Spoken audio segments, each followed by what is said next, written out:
नमस्कार। आज 7 मई 2020 गुरुदेव श्री रविंद्रनाथ टैगोर जी की 159th बर्थ एनिवर्सरी है। आज उनके सम्मान में एक कविता मैंने लिखी है।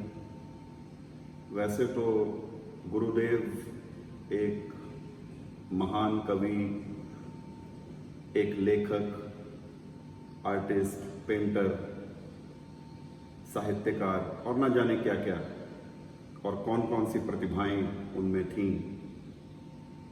तो उनके बारे में कुछ शब्दों में उनके व्यक्तित्व की व्याख्या करना बहुत कठिन है, लेकिन फिर भी एक विनम्र प्रयास मैंने किया है अपने कविता के माध्यम से। ये कविता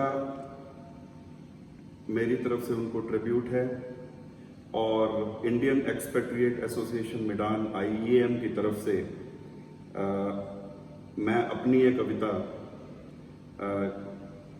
गुरुदेव रविंद्रनाथ टैगोर जी को डेडिकेट करता हूँ आज। कविता का शीर्षक है ज्ञान ऊर्जा के रवि स्रोत गुरुदेव रविंद्रनाथ टैगोर।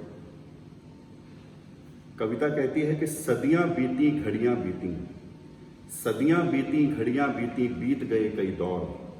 सदियां बीती घड़ियां बीती, बीत गए कई दौर, लौट के फिर ना आया कोई रविंद्रनाथ टैगोर। मौसम बदले, ऋतुएं बदली, वक्त के गुजरे कितने मोड़, फिर ना तुम सा देखा कोई गुरुदेव टैगोर। आपको पता होगा कि रविंद्रनाथ टैगोर जी को कई नामों से जाना गया है, कवि गुरु टैगोर, गुरुदेव टैगोर। तो मैंने वो सब नाम जो उनको लोगों ने प्यार और उनकी निष्ठा को ध्यान में रखते हुए दिए हैं, तो उन सब नामों को अपने हर पैरा में किया है, लिया है। अगला कविता आगे बढ़ती हुई कहती है कि संगीतज्ञ और उत्तम लेखक, संगीतज्ञ और उत्तम लेखक, दार्शनिक चित्रकार थे अद्भुत, जाने कितनी प्रतिभाएं और, नमन है तुमको श्रद्धा पूर्वक विश्व कवि टैगोर। गीतांजलि के मधुर स्वरों से, गीतांजलि सभी जानते हैं कि गीतांजलि गुरुदेव रविंद्रनाथ टैगोर जी की एक बहुत ही महान काव्य रचना है।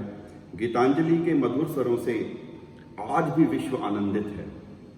नोबेल पुरस्कार गौरवान्वित गुरुदेव रविंद्रनाथ टैगोर जी को एशिया के वो पहले व्यक्ति थे जिनको नोबेल पुरस्कार मिला। सो गीतांजलि के मधुर स्वरों से आज भी विश्व आनंदित है। नोबेल पुरस्कार गौरवान्वित जनगण मन को देने वाले कवि गुरु टैगोर। जनगण मन जो हमारा नेशनल एंथम है इंडिया का, उसके भी जो लिखने वाले हैं वो कवि गुरु रविंद्रनाथ टैगोर हैं। रविंद्र संगीत की मध्यम ताने, आज भी रविंद्र संगीत हम सुनते हैं तो अपने मधुर संगीत में ये सबको भाव विभोर कर देता है। रविंद्र संगीत की मध्यम ताने मन के प्रांगण को छूती हैं। विश्व व्योम के चरम शिखर पर, विश्व व्योम के चरम शिखर पर, ज्ञान ऊर्जा के रवि स्रोत गुरुदेव रविंद्रनाथ टैगोर, गुरुदेव रविंद्रनाथ टैगोर। तो ये कविता मैंने आज IEAM के इंडियन एक्सपेट्रिएट एसोसिएशन ऑफ मिडान के माध्यम से अपनी ये कविता गुरुदेव रविंद्रनाथ टैगोर जी को डेडिकेट की है। ऐसे ही रविंद्रनाथ टैगोर जी का जो व्यक्तित्व है हमारी आने वाली पीढ़ियों का मार्गदर्शन करता रहेगा और इसी के साथ ही उनको एक हमारे श्रद्धा सुमन। नमस्कार। सभी सुरक्षित रहें, हैप्पी रहें और अगर आपको ये वीडियो पसंद आई हो तो प्लीज़ सब्सक्राइब ज़रूर करें। Thank you so much. Have a nice day. Stay fit, stay healthy, stay happy. Thank you.